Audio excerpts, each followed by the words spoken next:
السلام علیکم ورحمۃ اللہ وبرکاتہ۔ ہر طرح کی حمد و ثنا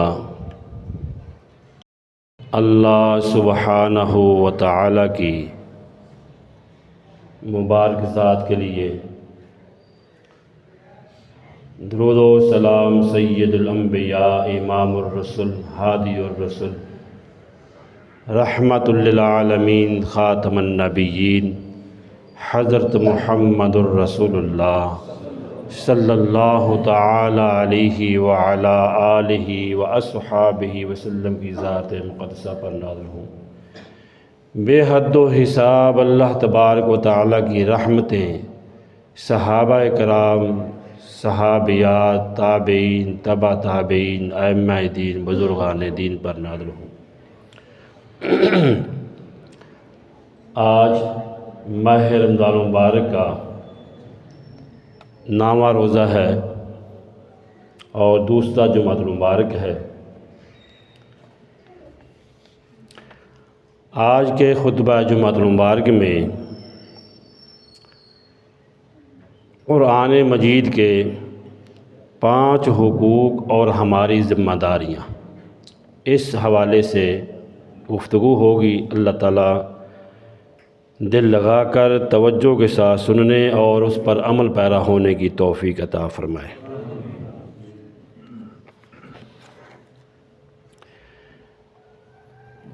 یہ سب اہل ایمان کو علم ہے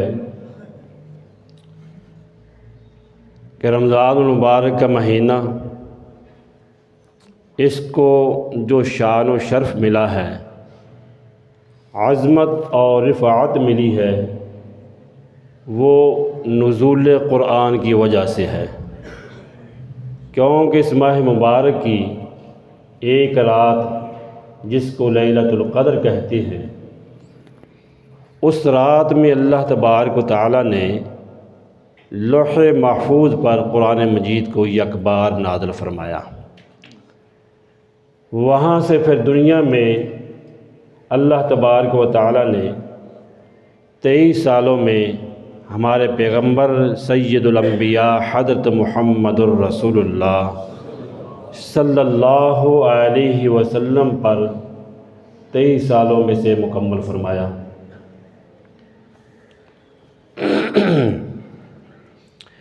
یہ قرآن مجید جو ہے، اللہ تبارک و تعالیٰ کی انسانیت پر سب سے بڑی نعمت جو ہے وہ نعمت قرآن ہے۔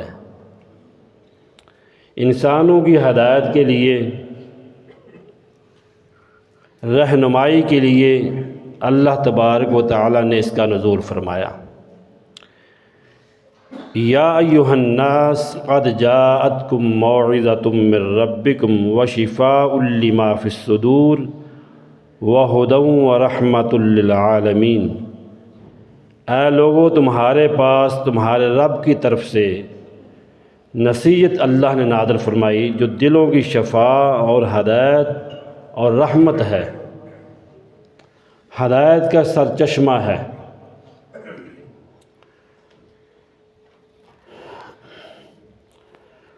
اس کائنات میں اللہ تبارک و تعالی نے نظام کو چلانے کے لیے مختلف ادوار میں انبیاء علیہم السلام کا نزول فرمایا، اور آخر میں خاتم الانبیاء، خاتم الرسل، خاتم النبیین حضرت محمد الرسول اللہ صلی اللہ علیہ وسلم تشریف لائے، اور ان پر اللہ رب العالمین نے جس طرح آپ آخری نبی تھے، اسی طرح اللہ نے آپ پر آخری آسمانی کتاب کو نازل فرمایا۔ یہ کتاب قیامت تک کے لیے پوری انسانیت کی رہنمائی اور ہدایت کے لیے ہے، قیامت تک آنے والے تمام لوگوں کے لیے اللہ نے اس کو ہدایت کا سرچشمہ بنایا ہے، فلاح کی کتاب بنائی ہے، دستور زندگی بنا کر نازل فرمایا ہے۔ اور یہ کتاب ہر دور کے لیے مکمل ہے، ہر دور کے لیے یہ اکمل ہے۔ تمام دنیا کے اندر آئندہ بھی جو آئیں گے مسائل، ان مسائل کو ہم نے قرآن پاک کے ذریعہ سمجھنا ہے۔ اور ساتھ ہی اللہ تبارک و تعالیٰ نے یہ بھی فرما دیا ذالک الکتاب لا ریب فیہ ھدی للمتقین، یہ کتاب ایسی ہے کہ اس کے اندر شک و شبہ نہیں ہے۔ ہر مسلمان کو اس بات کا علم ہے، زبانی ہماری سوچیں، ہمارے خیالات بظاہر تو یہی ہیں کہ یہ کتاب شک و شبہ سے پاک ہے، یقیناً ایسے ہے۔ شک و شبہ سے پاک ہم مانتے ہیں، اقرار کرتے ہیں، لیکن اس پر عمل پیرا نہیں ہوتے۔ ساتھ ہی اللہ تبارک و تعالیٰ نے فرمایا انا نحن نزلنا الذکر وانا لہ لحافظون، ہم نے قرآن مجید کو نازل کیا ہے اور ہم ہی اس کی حفاظت کرنے والے ہیں۔ نازل کرنے والے بھی اللہ تبارک و تعالیٰ خود ہیں، اور اس کی حفاظت کی ذمہ داری بھی اللہ تبارک و تعالیٰ نے لوگوں کے اوپر نہیں ڈالی، بلکہ اپنے ذمہ لی ہے کہ اس کی حفاظت بھی دخول جنت تک جو ہے ہمیشہ ہاں کے لیے اللہ نے اپنے پاس رکھی ہے۔ اس وقت دنیا میں سب سے زیادہ جس چیز کی ضرورت ہے وہ ہے قرآن مجید کے ساتھ اپنے تعلق کو مضبوط کیا جائے۔ قرآن مجید کے ساتھ اپنے تعلق کو، اپنے رشتے کو مضبوط بنایا جائے۔ جس قدر ہم اس کے ساتھ جڑیں گے، اس کے ساتھ ملیں گے، اللہ ویسے ہی ہمیں اپنی رحمتوں اور برکتوں سے مستفید فرمائیں گے۔ اگر ہم قرآن مجید کو اپنے سے دور کر دیں گے، اس سے تعلق توڑ لیں گے، تو پھر ہمارا مقدر گمراہی، ضلالت اور طرح طرح کی مصیبتیں، پریشانیاں اور مسائل ہی مسائل آئیں گے۔ تو سب سے پہلے جو ہے قرآن مجید کو، جس چیز کو سمجھنا ہے وہ ہے ایمان ہے۔ سب سے پہلا حق قرآن مجید کا انسانوں پر یہ ہے کہ اس پر جو ہے ایمان لے کر آئیں۔ ایمان کیا ہے؟ اللہ تعالیٰ نے پہلی سورہ فاتحہ، آگے سورہ بقرہ ہے، اس کی ابتدا میں ہی فرما دیا والذین یؤمنون بما انزل الیک وما انزل من قبلک وبالآخرۃ ھم یوقنون، کہ جو ایمان رکھتے ہیں اس چیز پر جو آپ پر نازل کی گئی ہے، اللہ کے محبوب صلی اللہ علیہ وسلم پہ نازل ہوا، اس پر ہمارا ایمان ہے، یقین ہے۔ اور جو کچھ آپ سے پہلے انبیاء پہ نازل ہوا اس پر بھی ہمارا ایمان ہے، یقین ہے۔ اور تیسری بات یہ ہے کہ آخرت کے ساتھ یقین رکھتے ہیں۔ جو آدمی قرآن مجید کے ساتھ ایمان رکھتا ہے اس کا آخرت پر بھی ایمان ہوگا، آخرت پر بھی اس کا یقین ہوگا۔ تو قرآن مجید کا سب سے پہلا حق قرآن پاک پر ایمان لانا ہے۔ ایمان، یہ عقیدہ رکھیں کہ یہ کتاب اللہ تبارک و تعالیٰ کا کلام ہے، یہ کسی انسان کا کلام نہیں ہے۔ امام احمد بن حنبل رحمۃ اللہ علیہ نے اسی بات پہ کوڑے کھائے تھے، سزائیں برداشت کی، جیل میں جانا پڑا، کہ یہ مخلوق کا کلام نہیں ہے، یہ اللہ کا کلام ہے، اللہ کی وحی ہے۔ اور دوسری بات یہ ہے کہ اس کتاب مبین کو اللہ پاک سے، اللہ تبارک تعالیٰ سے لے کر آنے والے نازل بہ الروح الامین، وہ جبریل امین ہیں۔ وَإِنَّهُ لَتَنزِيلُ رَبِّ الْعَالَمِينَ، اللہ کی طرف سے آیا اور درمیان میں اللہ اور اللہ کے حبیب صلی اللہ علیہ وسلم کے درمیان میں جو لانے میں سبب بنے وہ ہیں جبریل امین علیہ الصلاۃ والسلام سید الملائکہ۔ علی قلبک لتکون من المنذرین، یہ قرآن مجید جو ہے اللہ تبارک و تعالیٰ نے جبریل علیہ السلام کے ذریعہ محبوب کریم جناب محمد الرسول اللہ صلی اللہ علیہ وسلم کے قلب اطہر پہ نازل فرمایا، اور یہ قرآن مجید جو ہے عربی زبان میں آیا، اور 23 سالوں میں یہ قرآن پاک مکمل ہوا۔ ان تمام باتوں پر ہم سب کا یقین اور ایمان ہونا چاہیے۔ اگر ان باتوں پر ہمارا یقین نہیں ہے، ویسے ہم عمل کرتے ہیں، ویسے سمجھتے ہیں قرآن پاک ہدایت کی کتاب ہے، تو آپ مسلمان نہیں ٹھہریں گے جب تک اس کو اللہ کی وحی، اللہ کا کلام، رسول اکرم صلی اللہ علیہ وسلم کے قلب اطہر پہ نازل ہونے والی کتاب، بذریعہ جبریل کی آنے والی یہ کتاب، ان تمام باتوں پر آپ کا یقین اور ایمان ہونا یہ ایمان کا حصہ ہے۔ اللہ اکبر۔ اور یہ سورہ بقرہ کے آخر میں اللہ تعالیٰ نے یہ بات فرما دی، آمن الرسول بما انزل الیہ من ربہ والمؤمنون کل آمن باللہ وملائکتہ وکتبہ ورسلہ لا نفرق بین احد من رسلہ وقالوا سمعنا واطعنا غفرانک ربنا والیک المصیر۔ رسول اکرم صلی اللہ علیہ وسلم اس کتاب پر جو ان کے اوپر نازل ہوئی خود ایمان رکھتے تھے، اللہ کے رسول علیہ السلام کا بھی اس بات پر یقین تھا، ایمان تھا کہ یہ اللہ کی طرف سے میرے اوپر نازل ہو رہا ہے۔ سب سے پہلے اللہ کے پیغمبر علیہ السلام کے ایمان کا ذکر ہوا ہے، پھر آگے فرمایا کہ والمؤمنون کل آمن باللہ، تمام اہل ایمان مسلمان سارے ہی اس بات کے قراری ہیں کہ یہ اللہ کا کلام ہے، اللہ کی وحی ہے۔ پھر اس کے بعد ہے اللہ پر ایمان، رسولوں پر ایمان، کتابوں پر ایمان، فرشتوں پر ایمان، اور رسولوں کے بارے میں ہم کسی کے درمیان تفریق نہیں ڈالتے، اور کہا کہ ہم سنتے ہیں ان باتوں کو، ان پر ان کی اطاعت بھی کرتے ہیں، اللہ ہمیں معاف فرما دے، ہم تیری ہی طرف پلٹ کر آنا ہے۔ تو سب سے پہلی بات ایمان کی ہے۔ اللہ اکبر۔ ہمیں اس بات کا بہت زیادہ شکر ادا کرنا چاہیے کہ ہم سب کا اس بات پر ایمان ہے کہ یہ اللہ کی کلام ہے۔ کیا خیال ہے؟ مانتے ہیں نا کہ اللہ کا کلام ہے، یہ انسانوں کا کلام، فرشتوں کا، کسی اور کا، یہ اللہ کا کلام ہے، اللہ کی وحی ہے، جبریل لے کر آیا، ہمارے محبوب صلی اللہ علیہ وسلم کے قلب اطہر پہ نازل ہوا۔ اور خوش بخت ہیں آپ، میں آپ کے لیے دعا کرتا ہوں، آپ آمین کہیں۔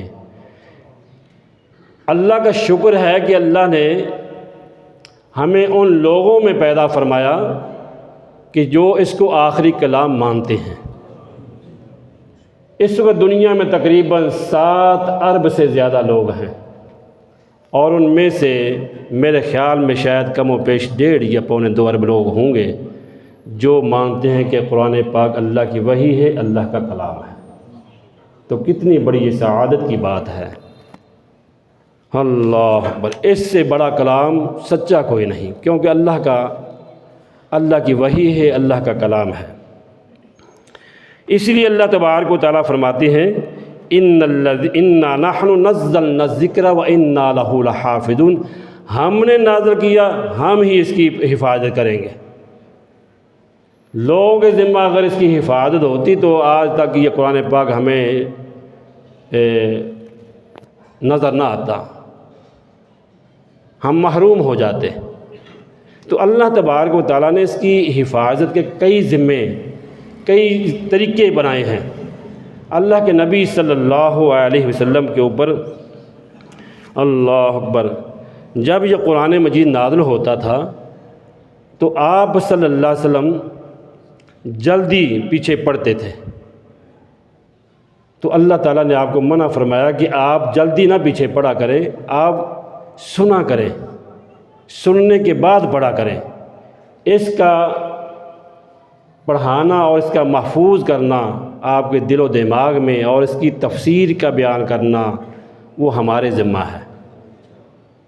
تو آپ صلی اللہ علیہ وسلم سنتے جبریل سے، اللہ آپ کے دل میں محفوظ فرما دیتے، پیچھے پڑھتے، پھر آپ صلی اللہ علیہ وسلم نے کاتبان وحی کا انتظام فرمایا۔ کچھ صحابہ کی ذمہ داری یہ مخصوص کی گئی کہ جو وحی نازل ہوتی آپ صحابہ کو لکھوانے کا کام بھی ان کے ذمے آتے ہیں کہ آپ نے اس کو لکھنا ہے۔ مختلف چیزوں پہ،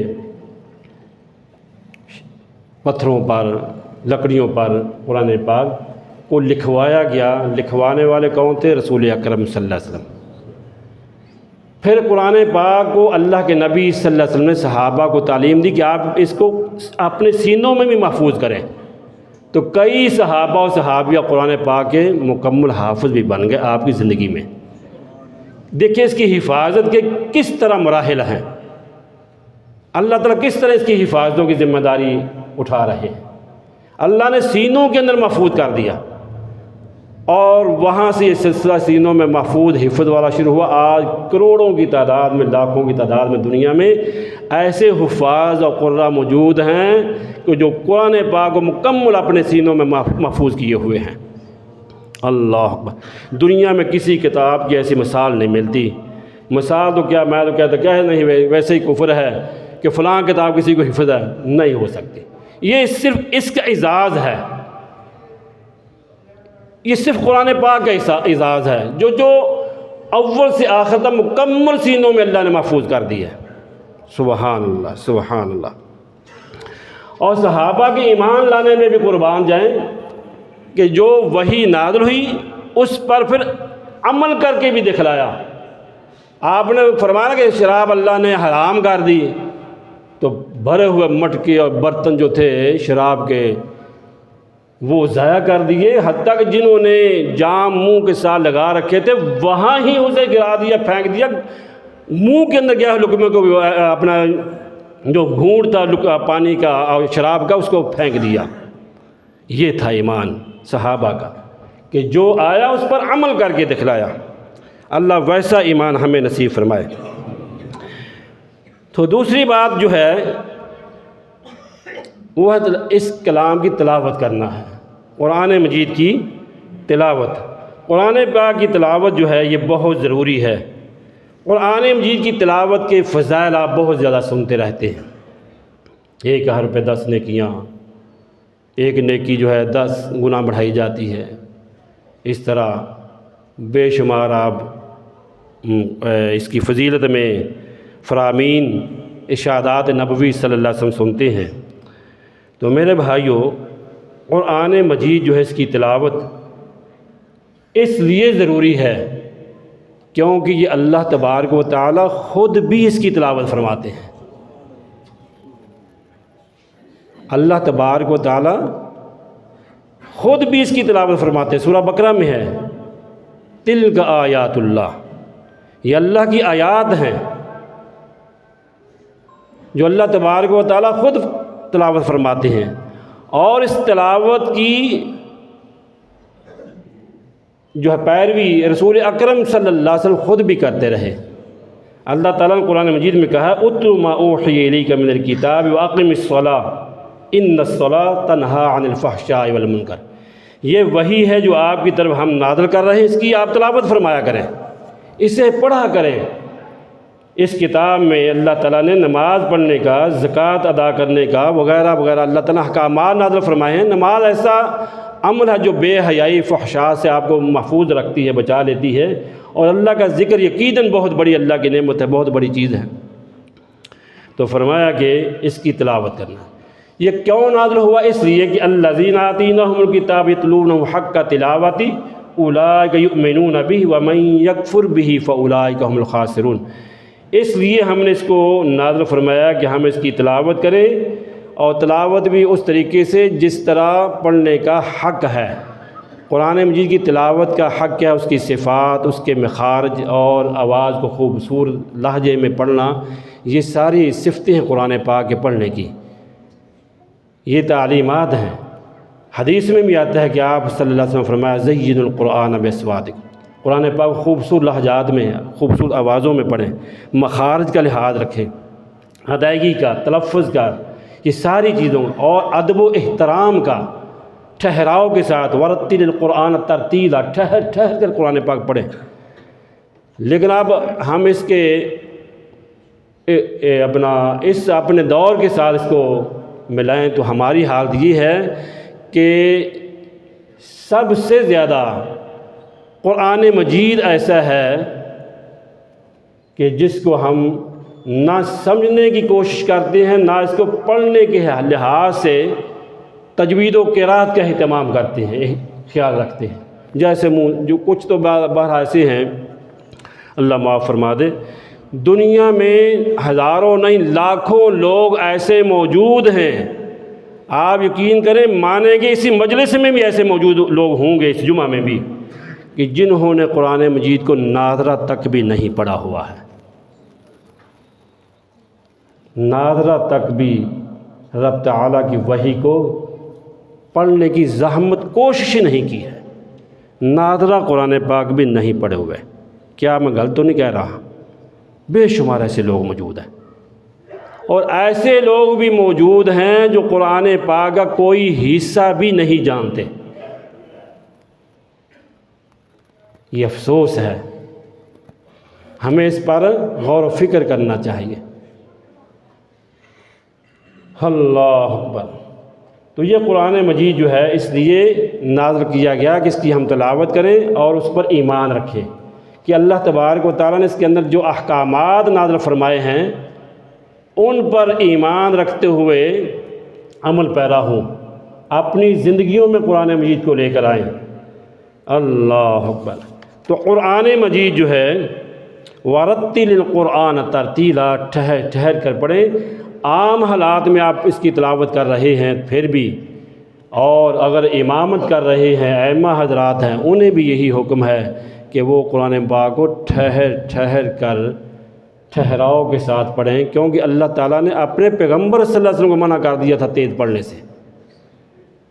تو ائمہ کو بھی اس چیز کا خیال ہونا چاہیے اور سامعین کو بھی اس چیز کی پاسداری ہونی چاہیے کہ قرآن پاک کو ٹھہراؤ سے ہم سننے کی عادت اپنائیں۔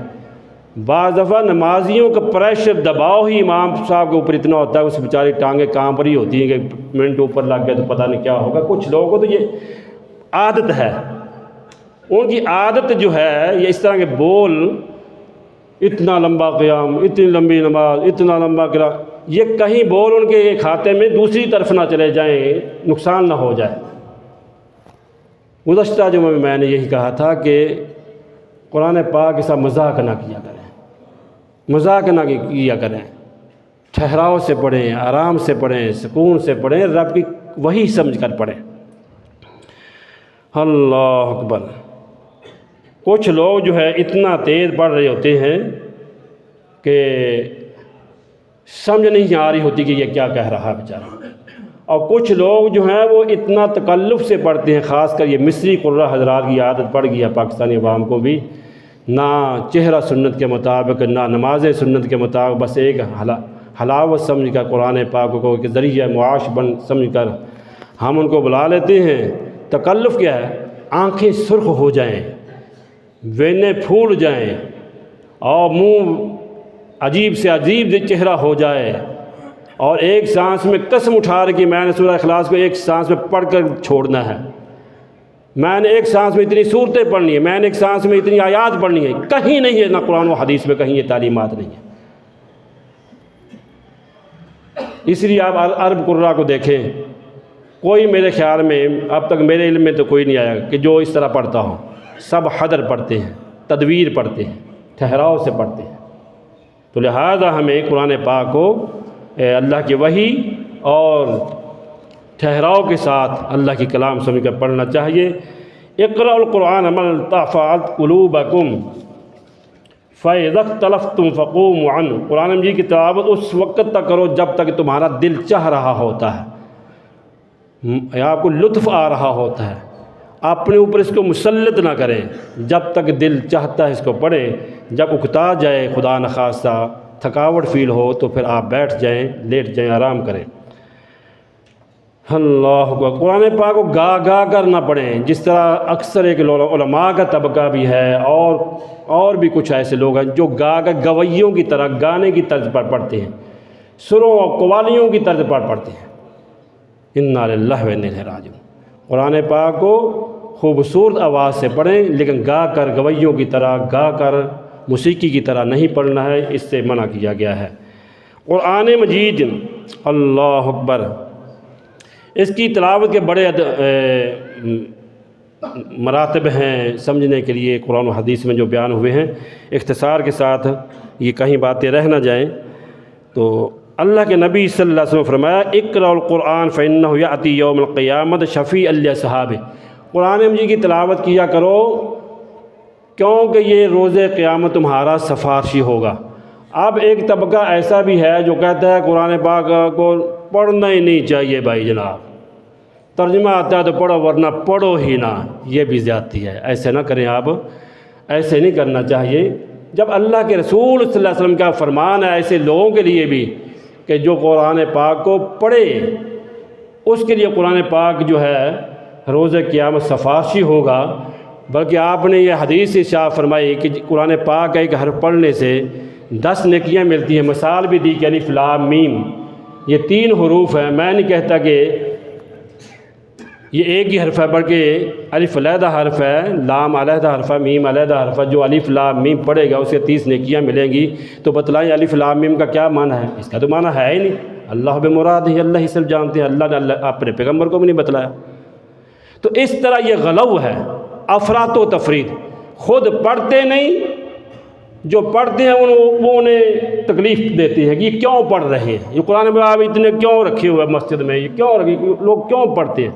بلکہ میں نے ایسے لوگوں کو دیکھا قرآن میں چھین لیتے ہیں، آپ کیوں پڑھ رہے ہیں، ترجمے کے بغیر کیوں پڑھتے ہو؟ استغفر اللہ استغفر اللہ استغفر اللہ۔ یہ اپنی عادات بدلیں۔ قرآن مجید وہ کتاب ہے، اس کو سمجھ کر پڑھیں تو کیا کہنا، بہت زیادہ فضیلتیں، اور بغیر سمجھے اگر جس کو ترجمہ نہیں آتا نادرہ ہی پڑھے اللہ کی وحی، اس کا کلام سمجھ کر، تو وہ بھی اس کی برکات سے محروم نہیں رہے گا، بلکہ بہت زیادہ اجر و ثواب پائے گا۔ اور حفاظ کے بارے میں بھی ایسی ہے، بے شمار احادیث اس طرح مل جاتی ہیں۔ اور بلکہ حدیث میں آتا ہے کہ ماہر القرآن الماہر بالقرآن مع السفرات الکرام البررہ، قرآن مجید کا ماہر روز قیامت بزرگ فرشتوں کے ساتھ ہوگا، جو اس کی تلاوت کی مہارت رکھتا ہے۔ اور دوسرا وہ آدمی جو قرآن پاک کو پڑھتا ہے لیکن مشقت ہوتی ہے، اس کو پڑھنے کے لیے تکلیف ہوتی ہے، اس کی زبان اٹکتی ہے، جوڑ توڑ کرنے پڑتے ہیں، بار بار پیچھے لگنا پڑتا ہے، اس طرح کے معاملات ہیں۔ یہ زبان موٹی جس کو کہتے ہیں موٹی ہوگی، بھاری ہوگی، پڑھا نہیں جاتا لیکن کوشش میں رہتا ہے، اس کے لیے اللہ نے ڈبل اجر رکھا ہے، اس کی محنت کا، مشقت کا، اور دوسرا قرآن پاک کی تلاوت کے حروف کا۔ اللہ اکبر اللہ۔ ہمیں اپنے گھروں کو قرآن پاک کی تلاوت سے مزین کرنا چاہیے، بلکہ آپ نے کچھ وضاحت بتلایا کہ معوذتین پڑھ کر دم کریں، تمام بیماریوں میں حتیٰ کہ جادو کی بیماریاں ختم ہو جائیں گی۔ سورہ بقرہ کی تلاوت کے گھروں میں نظر بد، جادو ٹونا، جنات، تمام اثر ختم ہی نہیں ہوں گے بلکہ خاتمہ ہو جائے گا۔ اس طرح کے کئی نبی اکرم صلی اللہ علیہ وسلم کے فرامین موجود ہیں۔ تیسرا حق ہے قرآن پاک کی فہم و تدبر، غور و فکر کرنا۔ ذالک کتاب انزلناہ الیک مبارک لیدبروا آیاتہ ولیتذکر اولو الالباب، یہ کتاب جو آپ پر نازل کی گئی ہے بابرکت ہے تاکہ لوگوں کو اس کی آیتوں میں غور کریں اور اہل عقل نصیحت حاصل کریں۔ اور دوسری جگہ پر اللہ فرماتے ہیں افلا یتدبرون القرآن ام علی قلوب اقفالھا، لوگ اس پہ غور و فکر کیوں نہیں کرتے، کیا ان کے دلوں پہ تالے لگ چکے ہیں؟ یعنی اس کا ترجمہ، اس کی تشریح، تفسیر کی طرف، تدبر کی طرف، غور و فکر کی طرف کیوں نہیں پلٹتے؟ وَلَقَدْ يَسَّرْنَا الْقُرْآنَ لِلذِّكْرِ فَهَلْ مِن مُدَّكِرٍ، قرآن پاک تو اللہ قسم اٹھا کر کہہ رہے ہیں یہ آسان ہے، یہ مشکل نہیں ہے، یہ تم لوگوں نے مشکل بنا رکھا ہے۔ لوگ کہتے ہیں 42 علوم 14 علوم ہوں گے تو قرآن پاک کو ترجمے کے ساتھ پڑھیں ورنہ نہ پڑھیں۔ ایسا طبقہ بھی موجود ہے اس دنیا میں. کہتے 14 یا 42 پتہ کتنے علوم ہوں گے تو آپ تو ترجمہ پڑھ سکتے ہیں، ورنہ نہیں. یہ عام بندے کی کہ بس کی بات ہے ہی نہیں کہ وہ قرآن پاک کو ترجمے سے پڑھے. انا للہ و انا الیہ راجعون. علماء نے اتنی محنت کی کہ قرآن پاک کو ترجمے کے ساتھ بہترین طریقے سے، اور ہر زبان میں ترجمہ مل سکتا ہے. آپ ترجمے سے پڑھیں، روزانہ ایک آیت پڑھ لیں، 2 پڑھ لیں، 10 پڑھ لیں، رکوع پڑھ لیں، پڑھیں تو صحیح، اس پہ غور و فکر تو کریں. اگر آپ اس پہ غور و فکر نہیں کریں گے تو آپ کو کیسے پتہ چلے گا کہ اللہ تعالیٰ نے اس کے اندر کیا کچھ نازل کیا ہے، اس کے احکامات کیا ہیں. آپ کو حلال و حرام کا، حق باطل کا، جھوٹ سچ کا کیسے پتہ چلے گا؟ دنیا میں کوئی ایسی کتاب نہیں ہے جو سمجھے بغیر پڑھی جاتی ہو، لیکن قرآن پاک ایک واحد ایسی کتاب ہے کہ جس میں ہم نے قسم اٹھا رکھی کہ ہم نے ترجمہ نہیں پڑھنا. انا للہ و انا الیہ. حالانکہ ہر جگہ ترجمے والے قرآن پاک موجود ہیں، مل جاتے ہیں، لیکن آپ پڑھتے نہیں ہیں. یا پھر ایک طبقہ ایسا انہوں نے کہا یہ مولویوں کا کام ہے، مولویوں کا کام ہے قرآن پاک.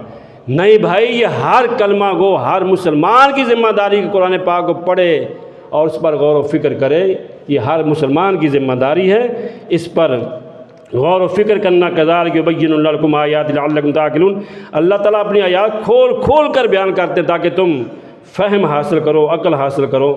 جگہ جگہ پہ اللہ تعالیٰ نے قرآن پاک میں یہ ارشادات فرمائے ہیں. کتنے بڑے دکھ کی بات ہے کہ قرآن پاک کو ہم غور و فکر اور سمجھ بوجھ کر نہیں پڑھتے. بہت بڑی یہ خسارے والی بات ہے، نقصان والی بات ہے. اللہ اکبر. فرمایا فمن اتبع ہدایا ولا یضل ولا یشقی. یہ وہ قرآن پاک ہے، یہ وہ ہدایت ہے، جو شخص اس کی پیروی کرے گا وہ ہدایت پائے گا، جو اس کو چھوڑ دے گا وہ گمراہ ہو جائے گا. ہدایت کا سرچشمہ مرکز قرآن پاک ہے. یہاں سے ہی آپ کو خیر ملے گی، یہاں سے ہی آپ کو ہدایت ملے گی اور روشنی مہیا ہوگی. وَهَذَا كِتَابٌ أَنزَلْنَاهُ مُبَارَكٌ فَاتَّبِعُوهُ وَاتَّقُوا. اللہ فرماتے ہیں کہ یہ کتاب جو ہم نے آپ کی طرف نازل فرمائی یہ بابرکت بھی ہے. فَاتَّبِعُوا، اس کی پیروی کرو، اس کے اوپر غور و فکر کرو، اس پر عمل کرو. یہ قرآن پاک کا چوتھا حق شروع ہوا کہ اس پر پہلا ایمان، دوسرا تلاوت، تیسرا غور و فکر، چوتھا حق اس پر عمل کرنا ہے. عمل بالقرآن. جو آپ نے پڑھ لیا ہے، سن لیا ہے، اس پر عمل کریں، عمل کی پریکٹس کریں. ہم نے پڑھا ہے قرآن پاک میں نماز کا اللہ تعالیٰ نے بار بار حکم دیا. کتنے فیصد نمازی بن گئے؟ اللہ نے کہا زکوٰۃ دو، ہم کتنے فیصد لوگ زکوٰۃ دیتے ہیں صاحب مال ہونے کے باوجود؟ اللہ تبارک و تعالیٰ نے فرمایا کہ اپنے فیصلے جو ہیں وہ قرآن پاک کے مطابق کریں. ہماری عدالتوں کا نظام اوپر لکھا ہوتا ہے ان اللہ یحب المقسطین، ان اللہ یأمر بالعدل والاحسان. نیچے کیا ہے؟ سب کچھ چل رہا ہوتا ہے الا ماشاء اللہ. یعنی قرآن پاک کو گھروں تک، مساجد تک رکھا ہے، اس کو ایوان عدل تک نہیں پہنچایا. قرآن پاک کو ایوان عدل میں سب سے اونچا ہونا چاہیے.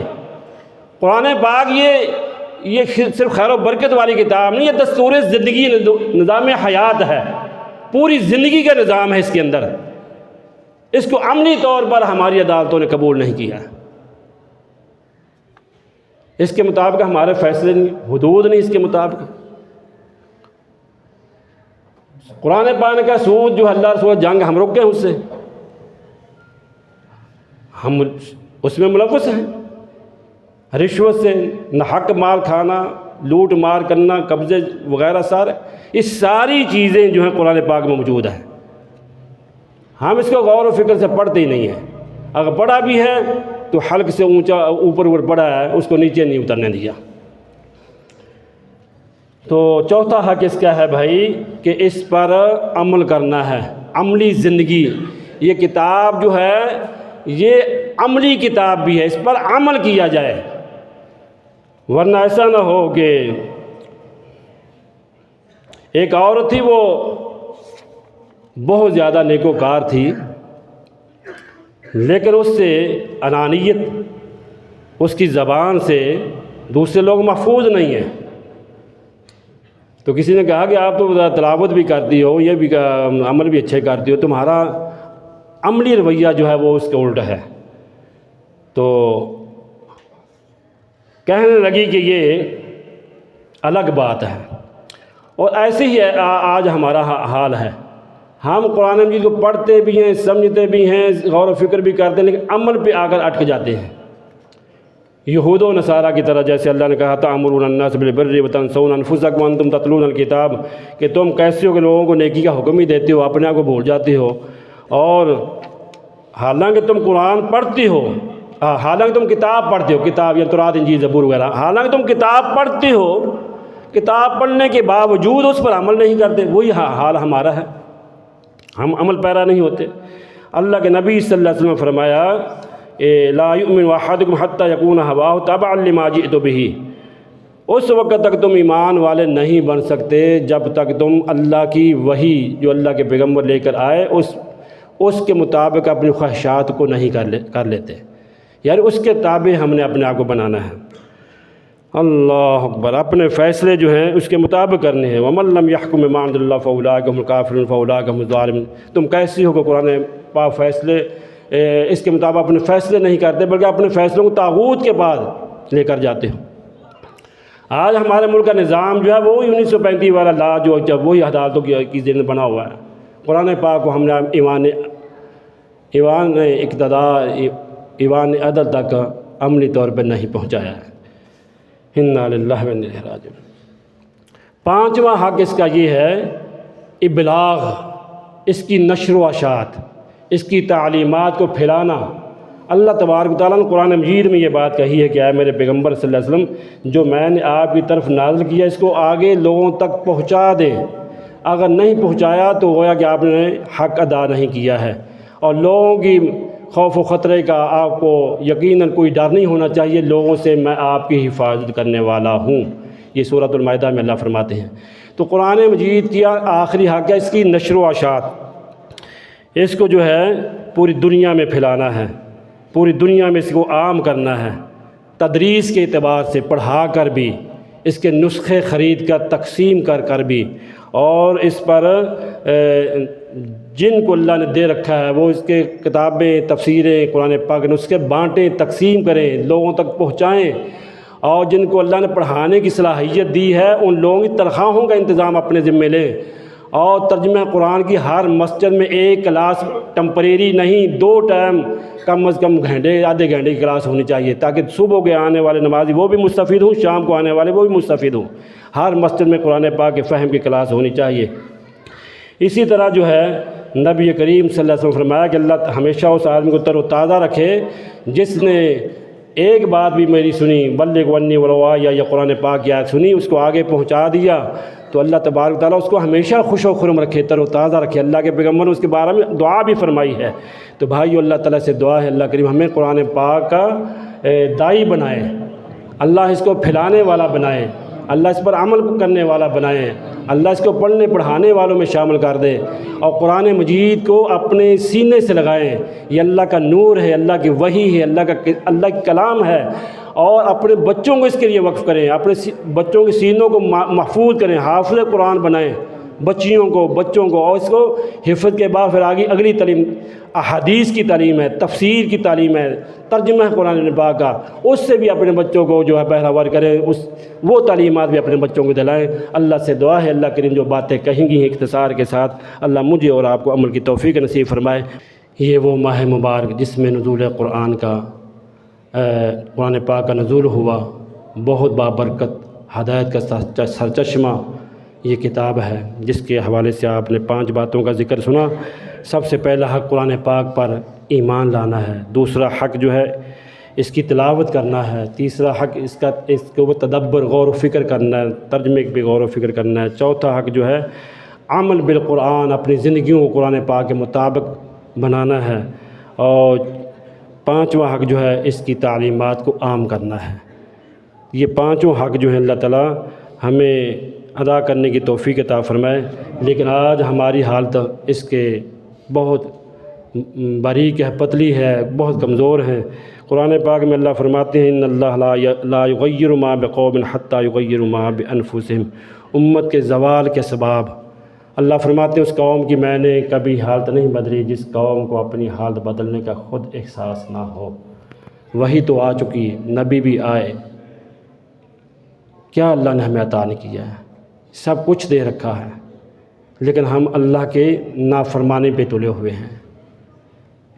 اپنی زندگیوں میں قرآن پاک کو لے کر آئیں، کہیں ایسا نہ ہو قال الرسول یا رب ان قوم اتخذوا هذا القرآن مہجورا، روز قیامت اللہ کے پیغمبر ہی ہمارے ساتھ کھڑے ہو جائیں مخالفت میں کہ اللہ یہ تو میری امت کے وہ لوگ ہیں جنہوں نے قرآن پاک کو چھوڑ دیا تھا۔ ڈریں اللہ سے، قرآن پاک کو پڑھیں، کہیں ایسا نہ ہو کہ اللہ کے رسول ہمارے خلاف گواہی دے دیں، اللہ یہ تو وہ لوگ ہیں جنہوں نے قرآن پاک کو چھوڑ دیا، پڑھا نہیں، عمل نہیں کیا، سمجھا نہیں، اس کو پھیلایا نہیں۔ انا للہ، آپ اس کے مطابق اپنے فیصلے نہیں کیے تو قرآن پاک کے ساتھی بنے۔ اللہ اکبر۔ اسی طرح جو ہم قرآن پاک کو دعا کریں اللہ اس کو ہمارے حق کی دلیل بنائیں، قرآن پاک ہمارے ساتھ قبر میں بھی محشر میں ہمارا ساتھی ہو، ہمارا سفارشی ہو، اور قرآن پاک ہمارے خلاف نہ چلا جائے۔ اگر قرآن پاک ہمارے خلاف چلا گیا تو تباہی اور بربادی ہے، کامیابی کہیں نہیں ملے گی۔ اللہ اکبر۔ اس وقت حالات جو ہمارے ملک کے سوشل میڈیا کے اوپر آپ پڑھتے ہیں، سنتے ہیں، سب جانتے ہیں حالات کیسے ہیں، افغانستان کے ساتھ ہیں، انڈیا کے ساتھ ہیں، پوری دنیا کے مسلمانوں کا کیا حال ہو رہا ہے، خصوصاً فلسطین کے مسلمانوں کا۔ ہمیں اپنی تیاری بھی کرنا چاہیے، ہمیں تمام چیزوں سے، اختلافات سے بالا تر ہو کر اپنے اندر اتفاق و اتحاد لانا چاہیے۔ ہماری قوم ملک میں ایسے لوگ بھی جو کسی بھی طرح کے حالات ہوں، ان کا مشن یہ ہے کہ ہم نے مخالفت ہی کرنا ہے، ہم نے جھگڑے تنازع اور مسائل ہی پیدا کرنے ہیں۔ بھائی مل جائیں، متحد ہوں، واعتصموا بحبل اللہ جميعا، قرآن پاک کا تقاضا ہے کہ مل جائیں، مضبوط ہوں گے آپ کی صفوں میں، اللہ اتفاق و اتحاد پیدا فرما دے گا۔ اپنی صفوں کے اندر پیار اور محبت پیدا کرنے کی بھرپور کوشش کریں۔ دشمن کے مقابلہ میں ہمیں ایک ہونا چاہیے۔ الکفر ملت واحدہ، کفر ہمیشہ اکٹھا ہو جاتا ہے، اور ان کافروں کے ساتھ جا کر منافقین بھی مل جاتے ہیں۔ مدینہ میں منافقین نے کیا کیا تھا؟ ہر دور میں منافق ہوتے ہیں، منافقین ہمیشہ ساتھی بانتے ہیں کفر کے، طاغوت کے ساتھی بن کر اپنے ہی بھائیوں کو نقصان دیتے ہیں۔ سمجھیں ان باتوں کو۔ اللہ اکبر۔ اللہ تبارک و تعالی ہمارے تمام اہل ایمان کو معاف فرما دے جو اللہ کے پاس جا چکے ہیں، اللہ ان کی بخشش فرما دے، اللہ ان کی قبروں کو نور سے بھر دے، اور جو بیمار ہیں اللہ تبارک و تعالیٰ انہیں صحت و سلامتی عطا فرما، اور جو بے اولاد ہیں اللہ انہیں صالح اولاد عنایت فرمائے، جو پریشان حال لوگ ان کی پریشانی کو رفع فرما دے۔ اور اسی طرح جو ہے اللہ ہمارے ملک کی حفاظت فرمائے۔ اللہم احفظ الپاکستان، اللہم انصر عساکر پاکستان، اللہم احفظ جنودنا واحفظ حدودنا۔ اللہ ہماری فوج کی، ہمارے جو ادارے ہیں تحفظ کرنے والے، اللہ ان کی اور ہماری سرحدوں کی حفاظت فرمائے، شریروں کی شر سے اندرون بیرون ملک اللہ تمام کی شر سے محفوظ فرمائے۔ اللہم احفظ جنوش پاکستان، اللہ جو لشکر ہیں حفاظت کے اللہ ان کی حفاظت فرمائے۔ کما تحفظ عبادک الصالحین، اللہ جس طرح اپنے نیک بندوں کی حفاظت فرماتا ہے۔ اللہم اخرج المجاہدین من سجن الکفار، اللہم دمر علی اعداء الدین، اللہم دمر علی الکافرین۔ اللہ فلسطینیوں کی مدد فرما، اللہ جہاں کہاں مسلمان مظلوم ان کی مدد فرما اور ان کی حفاظت فرما، انہیں سرخرو فرما۔ اللہ ہر طرح کی شریروں کی شر سے اللہ ہماری حفاظت فرما۔ آج کل جو ہے آپ کے سامنے مسجد کے تعمیراتی کام بڑی سپیڈ سے ماشاءاللہ چل رہے ہیں۔ بادل کا جو ماربل کا کام ہے وہ آخری مراحل میں ہے، اس کے بعد انشاءاللہ 4-5 دن کے بعد ٹائل کا کام شروع ہونے والا ہے، پھر آگے الومنیم کا ہے، حفاظتی گرلیں ہیں، لوہے کا کام ہے، دروازے ہیں، اس طرح پنکھے ہیں، کافی چیزیں اس میں شامل ہیں۔ تو تمام بھائیوں سے ہمیشہ یہ کہا جاتا ہے کہ اللہ کی رضا کے لیے یہ ادارہ ہم سب کا ہے، اللہ تعالیٰ اس کو آباد رکھے اور اللہ تعالیٰ پایہ تکمیل تک پہنچانے کے لیے ہماری مدد فرمائے۔ ضرور اس کے لیے حفاظت دعا کیا کریں۔ آپ کو اس بات کا یقین ہے، علم ہے یا نہیں، میں پھر بھی تحدیث نعمت کے لیے کہہ دیتا ہوں، میں کبھی بھی کسی کے پاس چندہ لینے نہیں گیا، میں ان مولویوں میں ان میں نہیں ہوں۔ یہ اللہ کی رحمت ہے، اللہ کا فضل ہے کہ ہمارے نہ سفیر ہیں جو ہم نے پورے ملک میں پھیلا رکھے ہوں، نہ ہماری اتنی انتظامیہ ہے کہ ہم گھر گھر جا کر لوگوں کو کہیں گے کہ ہمارے ادارے کے ساتھ تعامل کریں۔ یہ آپ لوگ ہی کرتے ہیں، آپ میں سے اللہ تعالیٰ نے ہدایت دی۔ ایسے میرے دوست احباب ہیں، ساتھی ہیں، اللہ سب کو خوش و خرم رکھے۔ میں کس کس کا نام لوں؟ اللہ جو فوت ہو گئے اللہ ان کی قبروں کو نور سے بھر دے، اور جو ان کی اولادیں ان کے نقشہ قدم پہ چل رہی ہیں، ان کے اہل و عیال، اللہ ان کی زندگیوں میں خیر و برکت دے، اور بار بار اللہ تعالیٰ یہ نیکی کے کام جو ہیں وہ کرنے کی توفیق عطا فرمائے، اور اسی طرح یہ سلسلہ چلتا رہے، اللہ تعالیٰ توفیق عطا فرمائے۔ یہ سب کا حق ہے، سب کی ذمہ داری ہے۔ اتوار کے روز پرسوں انشاءاللہ نماز ظہر کے بعد ڈاکٹر ارشاد الحسن ابرار صاحب فاضل مدینہ یونیورسٹی ان کا درس قرآن ہوگا۔ نماز ظہر کے بعد انشاءاللہ 35 سے 40 منٹ ان کا دورانیہ ہوگا درس کا۔ اسی طرح طالبات و طلباء کے لیے داخلہ جاری و ساری ہے، دیگر باتیں بھی ہیں، بہت زیادہ منہ پر جا رہا ہے۔ اللہ تعالیٰ سے دعا کرتا ہوں اللہ تعالیٰ اس مدرسے کو پایا تکمیل تک پہنچا دے۔ اللہم اجعل القرآن ربیع قلوبنا ونور صدورنا وجلاء احزاننا وذہاب مومنا۔ اللہ ہمارے قرآن پاک کو ہمارے دلوں کی بہار بنا دے، سینے کا نور بنا دے، ہمارے وہم غم پریشانی سب دور فرما دے۔ سبحان ربک رب العزت عما یصفون وسلام علی المرسلین والحمد للہ رب العالمین۔